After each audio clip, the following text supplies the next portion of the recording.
So I don't need to motivate this too much to this audience, but broadband growth is continuing, 30 to 40% more in a few years if you go back, almost exclusively driven by over-the-top video these days.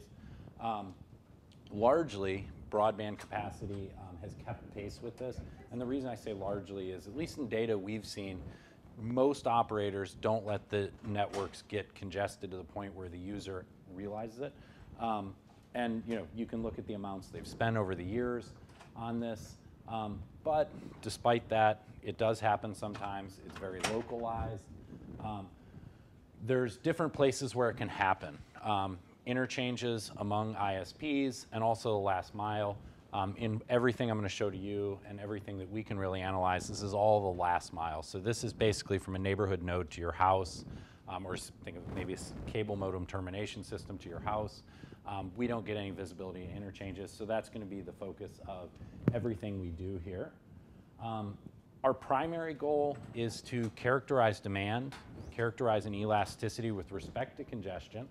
And the reason why we care about demand for broadband, I mean, again, probably don't have to motivate it too much here, as Kyle did a nice job as well as the next author.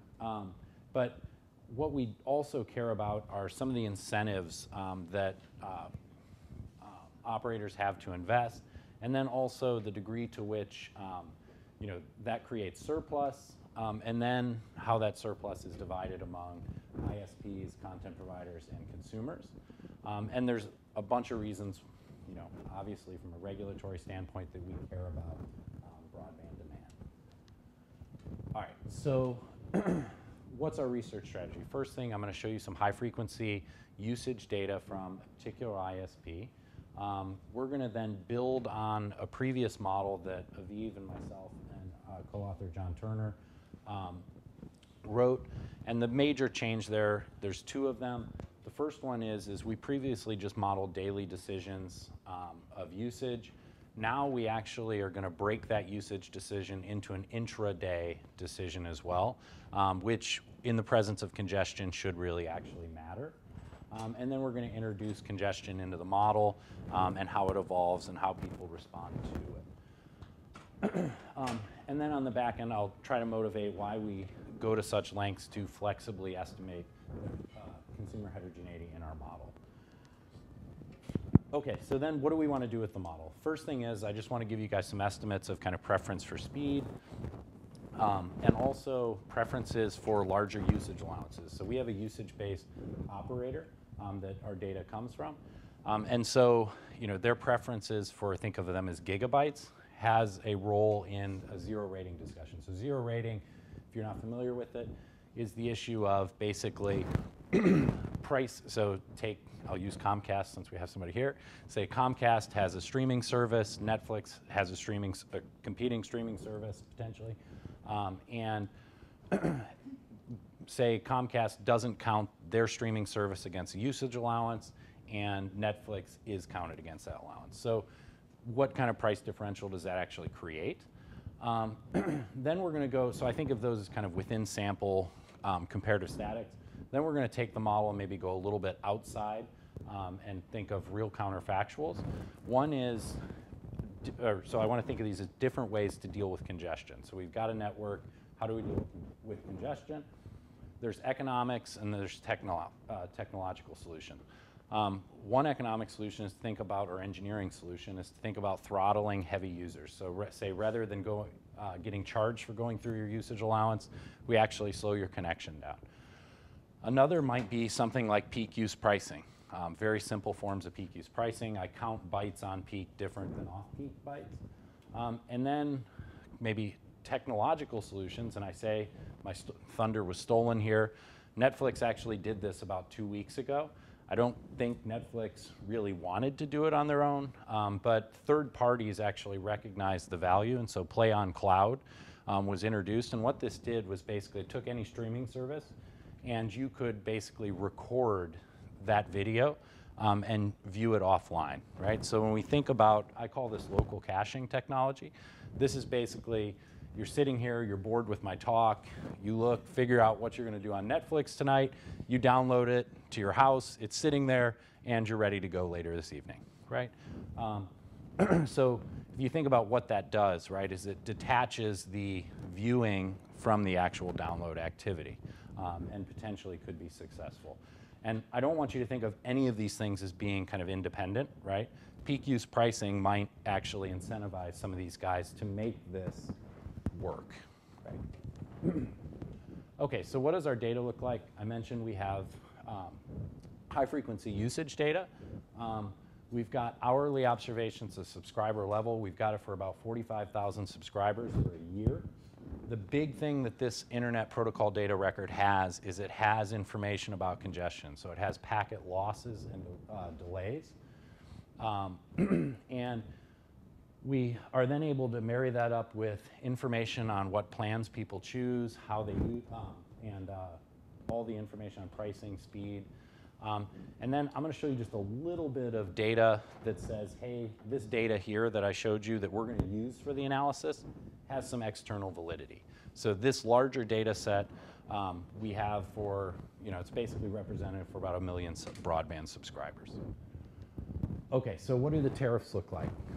So these are the broadband plans. On this axis is monthly usage. The different lines are different plans. The vertical axis is what your bill would be under different usage scenarios. The little boxes are approximate relative speeds of the different plans. So the bottom plan is normalized to have a speed of 1. The top end is 7. If you look here, and I think this is interesting given the discussion in the 2 papers earlier, the average user is paying about $60 per plan. Their speed only is 22 megabits per second. That doesn't even meet an FCC definition of broadband anymore. It's not because the operator doesn't offer it. It's because people simply aren't taking up the higher end plans. And that's going to tell us something about a preference for speed when we go to estimate demand. And you can look at the usage allowances, almost 300 gigabytes on average. Okay, so I said people aren't choosing the top end plans. They're ordered from left to right, from cheapest to most expensive. You can tell here almost everybody's at the bottom end, which is why we have that low average speed. Those top end speeds are comparable to top end speeds you're seeing from kind of nationwide top end providers. One thing I'll mention, a caveat, we're not going to look at plan switching when we write down the structural model. The main reason is these plans were upgraded substantially before our sample, and a lot of the sorting into plans happened before our sample. So we're going to focus on the 95% of people that did not switch plans.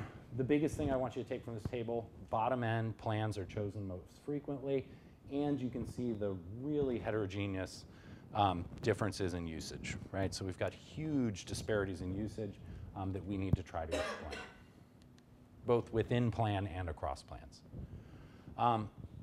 In our earlier paper, one useful source of variation that we had was kind of how people responded to the possibility of overages within a month. So what do you need? You need people near the overage allowances for that to be a useful source of variation.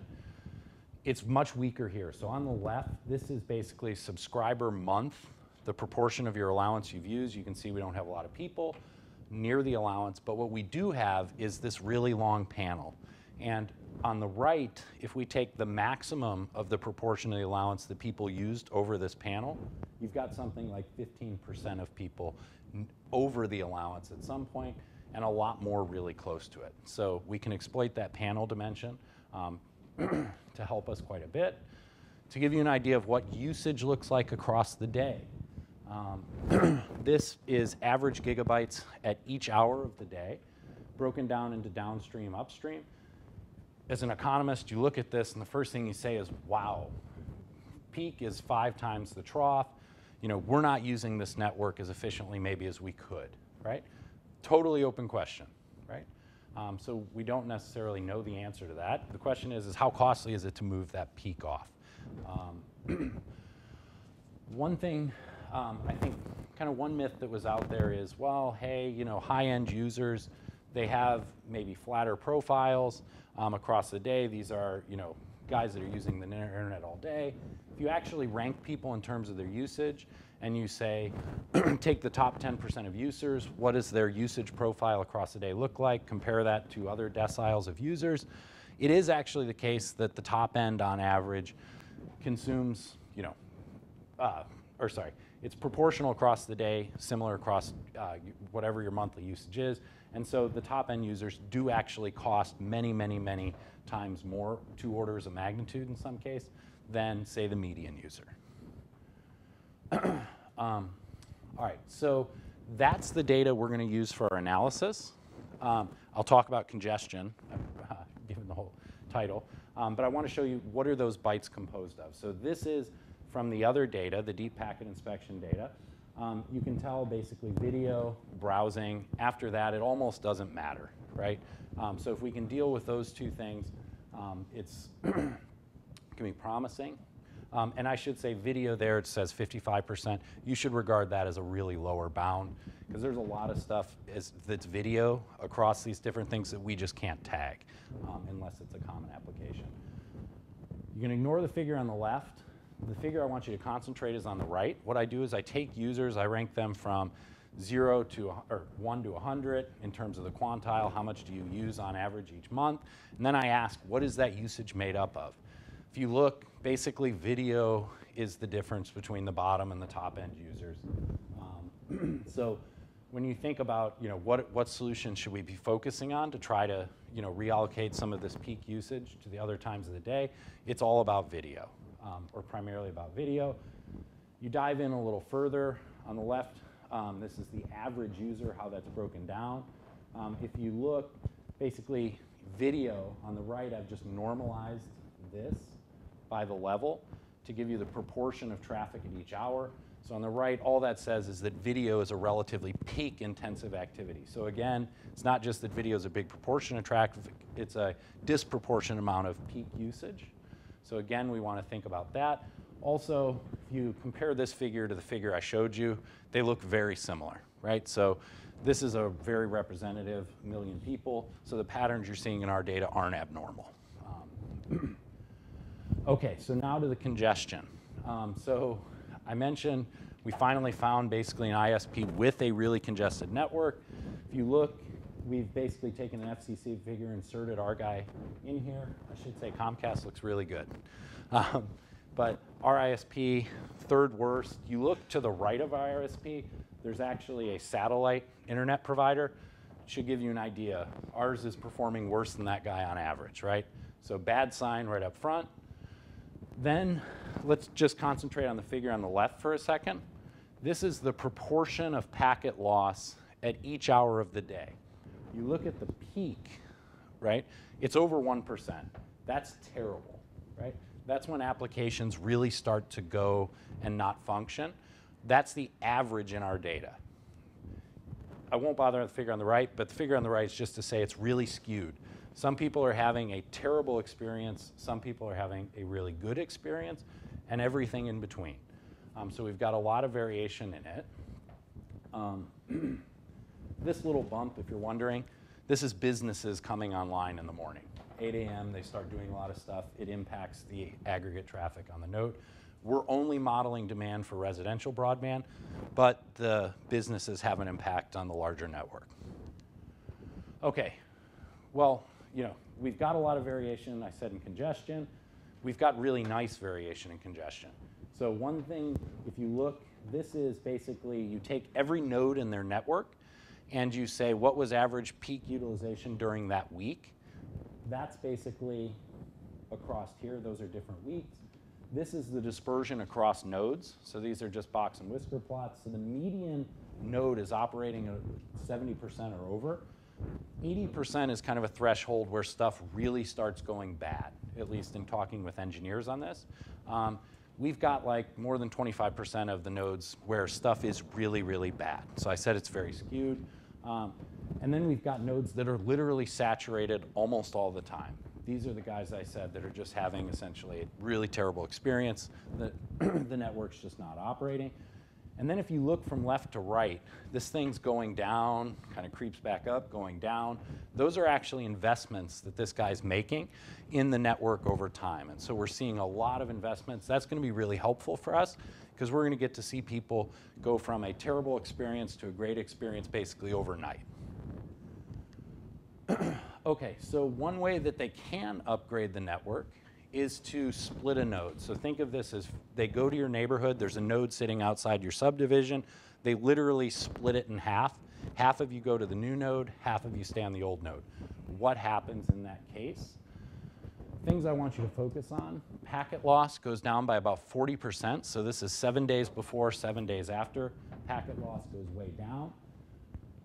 The other thing I want you to look at is peak usage went way up, but off-peak usage didn't go down that much. So what that says is that kind of the intraday elasticity is really small, right? So if you have congestion, what happens? You basically just don't consume during peak. You don't really substitute that much off-peak, right?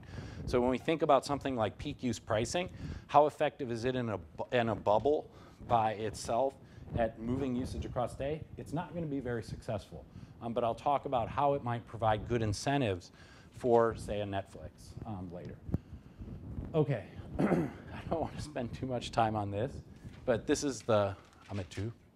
Oh, ooh, all right. The model is basically the exact same model that we wrote down in our previous paper, so I don't want to go through it too much. Basically, the only difference is we have peak and an off-peak decision. The consumer's making it each day. So very similar demand model. Boils down to basically a dynamic programming because of the nonlinear pricing. This is just kind of visualizing the solution to that optimal consumption problem with both usage-based pricing, which introduces dynamics, and congestion. We're going to estimate the model. I'm not going to talk about it too much because we basically estimate the model exactly the same using these Jeremy Fox techniques that basically let us have a really flexible, discrete distribution of consumer types, which we need to capture all the heterogeneity across people. Let me skip some of these and get to the counterfactuals then. All right, so one thing I should say is you do get these really strange type distributions, right? So all the flexibility, all the stuff we're doing, it seems to be worthwhile. Okay, so to the economics. First thing is you can get mean willingness to pay for speed. We estimate it's about, this is on your optimal plan. If I gave you 1 megabit per second more for a month, it says you would pay about 79 cents. The problem is that falls off very quickly for most people, and we estimate that it's only a few dollars if I gave you 10 more. And so this rationalizes why people are choosing those lower end plans. This, I think, is maybe one of the more interesting numbers from the paper. This goes to the zero rating story. So if I were to give you 1 more gigabyte at the beginning of the month, how much more would you pay for it? We estimate the median guy would pay about 4 cents, which means he would pay about 8 cents for the certainty to watch a Netflix movie for free. So when you think about a zero rating price differential, you want to have about 8 cents in mind at these prices, these plans offered by this subscriber. Throttling, the way we're going to think about this throttling counterfactual, we're going to say basically if you have now an option, you can either choose to have overages as they exist now, or you can have your plan modified in a way that once you go through your allowance, you get 7 megabits per second rather than your provision speed. Right? So how do people respond to that? We find that usage actually goes up quite a bit.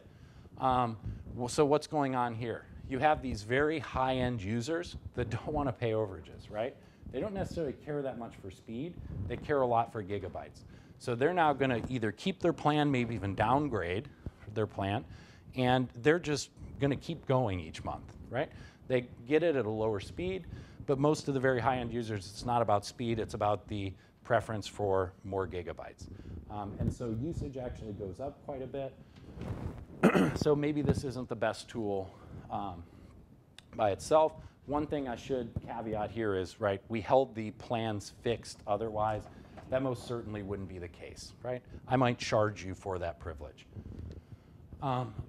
Okay, the local caching technology. So I want to think about this as literally you have an app on your phone, you can download it, the movie, view it anytime you want. In our model, let me just click back real quick. In our model, there's a differential cost between using off-peak and during peak. And what we're going to assume is basically that your off-peak cost goes down as a result of this local cache technology being introduced, so that you can sit here, you can download the movie, but you still get the same utility from watching it later in the evening as you did before. It's just the cost has gone down. So what happens there? What I find is usage goes up a lot, peak usage goes down a tiny bit, but consumer surplus goes up a ton, right? Which explains why we see these third parties actually offering the service even when the content providers themselves weren't. Last thing, peak use pricing. All we're going to do here is we're going to say, let's shrink your overall allowance by either 30 or 50%, and then we're going to only count your peak usage against that allowance. What happens there? Well, if you look at this, it doesn't look good, right? We actually push down consumer surplus. Peak usage doesn't go down all that much, so you say, well, this is a real failure, right? But I think the thing that you want to take from this is that the shadow price to the user of peak use went way up, right? So when I'm thinking about Netflix now, right? Netflix looks at that number and says, wow, my movie, each movie this guy watched now costs $2. If I'm Netflix, what do I want to do? I want to get my usage off peak, right? So this sends big incentives to Netflix. Conclusions, I know I'm way out of time, so I'll leave it there. But I think we want to do a better job on some of the counterfactuals.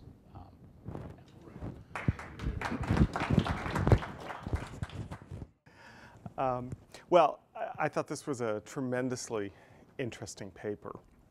And it's really, the findings are quite provocative. Because basically, what they come up with are changes in consumer surplus that are really small. They're really, really low. They're low for congestion mitigation, they're low for speed increases, and they're low for data cap increases. And then by extension, probably zero rating wouldn't matter very much either. And so when I read that, I thought, wow, you know, if that's really how little the consumer surplus is, that would really redirect some of our thinking about the policy issues that we face. But it also made me think, no, wait, why are they getting this? You know, like I want to sort of come back to like what is the grounding of this model that's creating this. And so I made this one single discussion slide here, which is that utility function. I figured you'd probably end up having to skip over that really quickly, you know. But I think it's important because it sort of takes you back to thinking about, okay, how are people getting utility in this model, and how are we converting that into dollars? Okay, now this isn't actually the whole utility function. This is what you would maximize if you woke up one day, took your plan as completely given, sunk costs already paid for, and you're not going to change it. And also didn't think about the fact that since you're subject to a data cap, maybe if you consume today, you might then run into the data cap in the future. And kudos to you for actually thinking about that issue, because I think if I'd had this data, I would have been like, well, that's just way too complicated. I'm just going to assume that people are myopic and don't think about their data cap. So in fact, this is really embedded in this whole dynamic optimization problem, so that you do think about that. But if you didn't, then what you would do is you'd get some utility from the minutes that you spend on the internet off peak, so during the day, and some more minutes that you spend on peak, you know, likely watching Netflix in the evening.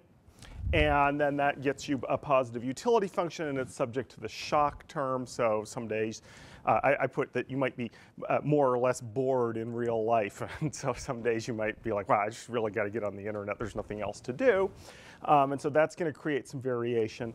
But then there actually is real life. So there are some outside opportunities out there. So there's actually some cost to spending time on the internet. And there's a cost to your time off peak. and there's a cost to your time on peak.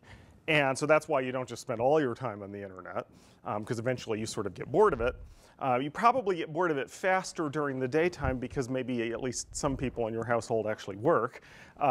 So that means you have to go to an office and browse the internet rather than doing it at home.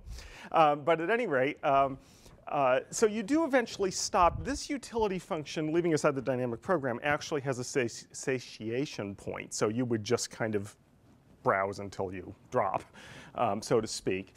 But the time cost of doing this does depend on the speed of your plan. So that's what these log s's are doing in the denominator. So the higher the speed, the less time cost that you have to deal with because everything's working faster. And they also depend on the packet delivery rate of the network, which is the psi term. And this data is amazing, by the way, because you might think a psi term like this in an empirical model would just be some average of how the network performs, but it's not. It's actually on a per day, per account basis how much congestion you're actually feeling. So that's just amazing data. So this is what's driving those really low consumer surplus results. And so I just have 3 comments on sort of whether or not you can just sort of take them at face value and be like, wow, it's only 75 cents a month or something like that. Okay, first, this is probably the most important, although it's a little outside the scope of the paper. But remember that content here is just measured in minutes that you browse of what's currently available out there on the internet, which is basically websites, Facebook and stuff, and Netflix and YouTube and other kinds of video. Okay.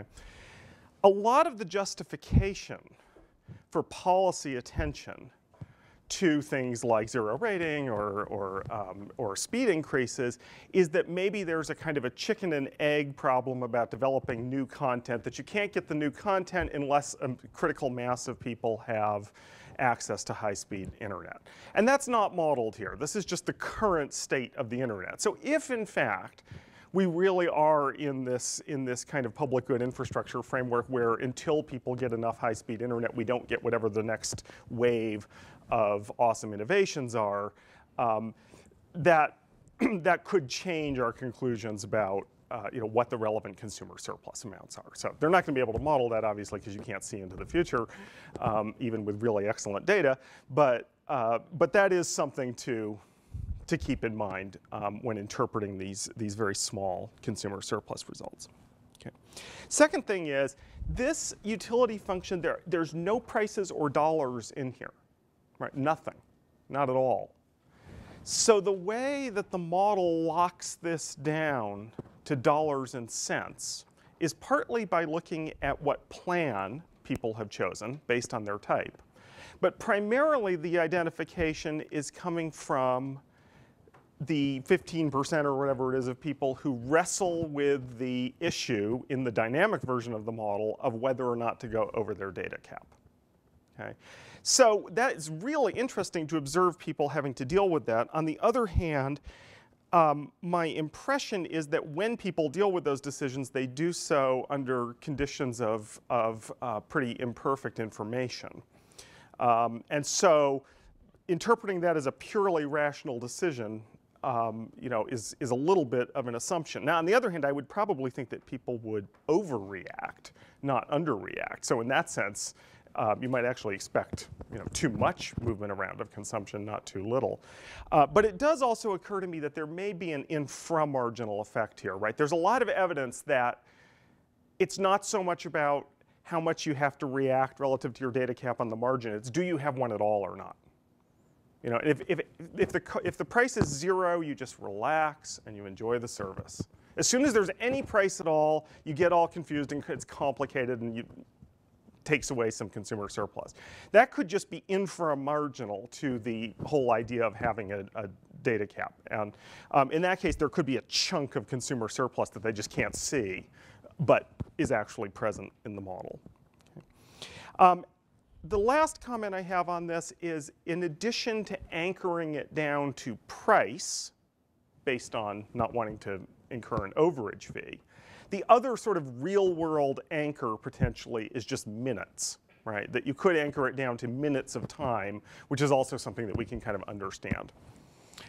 The way the model is currently written, you decide ahead of time, you observe your shocks and everything, and then like in the morning of each day, you decide, oh, okay, I think I'm going to watch this much off-peak and this much peak. And you do that based on the expectation of how good the network will be operating in the evening. But I think, in fact, in a lot of cases, what people do is they sort of have a plan of how much they're going to watch in the evening. But then when they get to the evening, if it turns out the network is operating really badly, then maybe they go off and they watch a DVD, or they just watch TV or something like that, because it's kind of Netflix isn't working very well that night.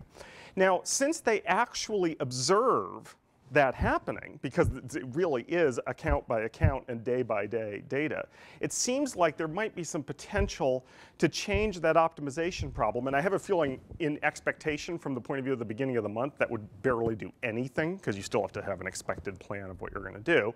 But on a day-to-day basis, it might allow for some kind of elasticity of peak versus off-peak, which would lock us down to the issue of how much in minutes do you value congestion, which is another way of kind of, rather than dollar price, it's another way of sort of getting at the real life costs of these things. But basically, this is amazing. It's really thought-provoking. It's the kind of data you don't normally see. And I think it really should make everybody think twice about some of the policy goals we have, and the question of, well, is that really where the consumer surplus lies, or should we be looking elsewhere? The comments are fantastic. I really appreciate it. I think on the size of the consumer surplus, you know, I think the thing you said, there's two sources, plan choice and kind of this shadow price variation in the price. The plan choice, you know, I mean, almost puts limits on preferences for speed, right? If I essentially don't see somebody go up and I know, you know, there's this difference in speed, then you kind of know that this person didn't choose this plan, get a higher speed for, you know, say $10 more. And so some of the, you know, the small preferences, it's just choice. A lot of that is coming off choice base for the speeds. The elasticity of price, I think, is a lot, like you said, more off of the shadow price variation. On the dynamics, you're 100% right. I can't say anything about forward-looking surplus. Leave this to the younger guys, more ambitious guys, to do something forward-looking. And the last comment, I think, on the expected, you know, the fact that I went and tried the internet and I actually get to see, went and tried it and dropped it, is a revealing source of kind of time, your value of time, and might be useful. It's a great comment that we hadn't thought about. Right. Any questions? Yes. This is the, thanks. Again, another great paper. Just a couple of quick questions. And these are just sort of building off of Chris's comments. So the first is just anecdotally, do people know when do the subscribers know when they're approaching The allowance? Absolutely. They get notifications. So they get, like, Yep. notifications. Absolutely. Yep. And they can seek it out on their own too, but they do get notifications pushed to them.